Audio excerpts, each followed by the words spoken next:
ফাতেমা জান্নাত দুই চোখের পানি ছেড়ে দিয়ে উনি বলতেছেন, আপনার মহারণা যখন ধার্য করা হয়েছে, আমার নবী আমার কাছে এসেছেন, আমার আব্বাজান আমার কাছে এসেছেন, ফাতেমা তোমার মহারণা 20 মিসকাল।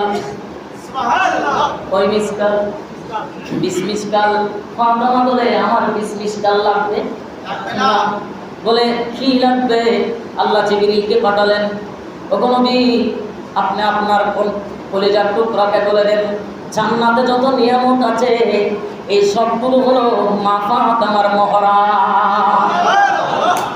মহরা মহরা বলে জান্নাতি নিয়ামত আমার লাগবে না। সুবহানাল্লাহ বলেন। বলে কি হলো তুমি খুশি হলো ফাতেমা? আমি তো এই জায়গার মধ্যে আটকে গেলাম, আমার রাসূল বলে ফাতেমা রে আমাকে একটু উদ্ধার করো।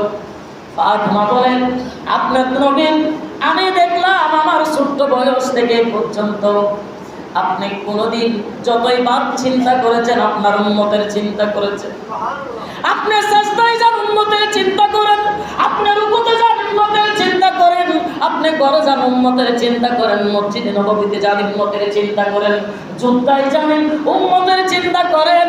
আমি দেখলাম আপনার জিন্দেগিটা উম্মতের চিন্তার জন্য আপনি ফানা ফানা হয়ে গিয়েছেন। আমি চাই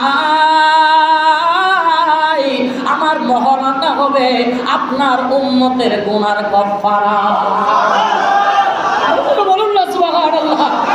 আল্লাহ দেরি করে নাই, আল্লাহ থেকে এত খুশি লেগেছে জিবরিলের মাধ্যমে একটা যা আল্লাহর পক্ষ থেকে নিজের লিখিত একটা কাগজ পাঠিয়ে দিলেন।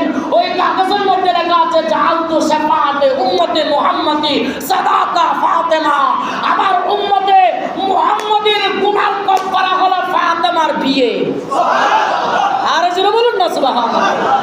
বলে কাল কিয়ামতের ময়দানে আমি ফাতেমা যখন আল্লাহর সামনে দাঁড়াবো, ইয়া রাসূলুল্লাহ ইয়া হাবিবাল্লাহ আমাকে আপনি নিষেধ করতে পারবেন না।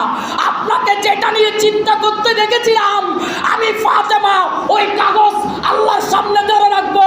আমি ততক্ষণ আমি আল্লাহর সামনে থেকে ওই কাগজ নামাবো না যতক্ষণ পর্যন্ত আপনার একটা উম্মত জাহান্নামের মধ্যে আগুনের মধ্যে জ্বলতে থাকবে, ততক্ষণ আমি ফাতেমা ওই কাগজের টুকরা নামাবো। ওয়া আখির দাওয়ানা আনিল হামদুলিল্লাহি রাব্বিল আলামিন। ওয়াসসালামু আলাইকুম ওয়া